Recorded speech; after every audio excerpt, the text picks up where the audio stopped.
डीग में अतिक्रमण पर नगर परिषद का बड़ा एक्शन। 80 फीट सड़क पर कब्जा करने वालों को नोटिस की तैयारी। घंटाघर से एकलहरा तराई तक 125 लोगों को 7 दिन का दिया जाएगा अल्टीमेटम। दस्तावेज नहीं दिखाए तो चल सकता है बुलडोजर। डीग शहर में अतिक्रमण के खिलाफ नगर परिषद ने बड़ा अभियान शुरू करने की तैयारी कर ली है। नगर परिषद द्वारा घंटाघर से लोहा मंडी होते हुए एकलहरा तिराई तक सड़क मार्ग पर किए गए अवैध निर्माणों को लेकर सख्त रुख अपनाया गया है। इस कार्रवाई के तहत करीब 125 लोगों को नोटिस देने की तैयारी की जा रही है। इन लोगों से अपने भूखंड से संबंधित स्वामित्व के दस्तावेज 7 दिन के भीतर नगर परिषद कार्यालय में प्रस्तुत करने के लिए कहा जाएगा। शनिवार को मिली जानकारी के अनुसार डीग शहर के मास्टर प्लान 2031 में घंटाघर से लोहा मंडी होते हुए एकलहरा तिराई तक 80 फीट चौड़ी सड़क निर्धारित की गई है, लेकिन वर्तमान में इस मार्गाधिकार क्षेत्र में कई लोगों द्वारा मनमाने तरीके से स्थायी और अस्थायी निर्माण कर लिए गए हैं।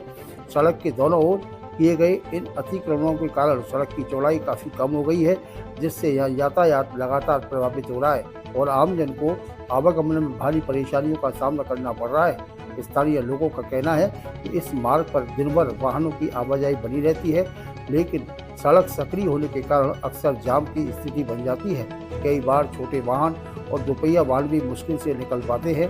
वहीं बाजार क्षेत्र होने के कारण यहाँ दुकानों के बाहर भी अवैध तरीके से निर्माण और अतिक्रमण किए गए हैं, जिससे स्थिति और ज़्यादा खराब हो गई है। नगर परिषद प्रशासन ने अब इस पूरे मामले को गंभीरता से लेते हुए अतिक्रमण करने वालों को नोटिस जारी करने की प्रक्रिया शुरू कर दी है। नगर परिषद आयुक्त कुलदीप सिंह फौजदार ने बताया कि घंटाघर से लोहा मंडी होते हुए एकलहरा तिराई तक करीब 125 लोगों की पहचान की गई है, जिन्होंने सड़क के निर्धारित मार्गाधिकार क्षेत्र में निर्माण कर रखा है। इन सभी को नोटिस देकर निर्देश दिए जाएंगे कि वे अपने भूखंड से संबंधित स्वामित्व के वैध दस्तावेज 7 दिनों के भीतर नगर परिषद कार्यालय में प्रस्तुत करें। उन्होंने स्पष्ट चेतावनी देते हुए कहा कि यदि निर्धारित समय सीमा के भीतर संबंधित व्यक्ति अपने दस्तावेज प्रस्तुत नहीं करता है तो यह माना जाएगा कि निर्माण अवैध है। ऐसी स्थिति में नगर परिषद द्वारा एक तरफा कार्रवाई करते हुए अवैध निर्माण और अतिक्रमण को ध्वस्त कर दिया जाएगा। आयुक्त ने यह भी कहा कि यह कार्रवाई मास्टर प्लान डीग 2031 और राजस्थान नगर पालिका अधिनियम 2009 के प्रावधानों के तहत की जाएगी। नगर परिषद शहर की सड़कों को अतिक्रमण मुक्त बनाने और यातायात व्यवस्था को सुचारू रखने के लिए प्रतिबद्ध है।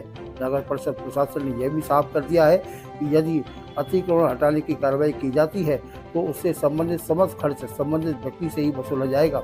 साथ ही नियमानुसार उनके खिलाफ अन्य कानूनी कार्रवाई भी अमल में लाई जा सकती है।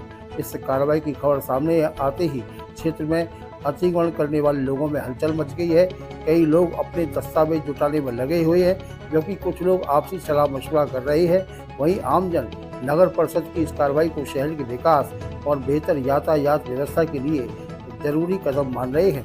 नगर परिषद की इस संभावित कार्रवाई को लेकर आने वाले दिनों में शहर में बड़ा अतिक्रमण हटाओ अभियान चलने की भी संभावना जताई जा रही है। यदि ऐसा होता है तो डीग के इस महत्वपूर्ण मार्ग को अतिक्रमण से मुक्त कर सड़क को उसके निर्धारित 80 फीट चौड़ाई तक विकसित करने का रास्ता साफ हो सकता है। ये जानकारी हमें शनिवार शाम करीब 5 बजे प्राप्त हुई।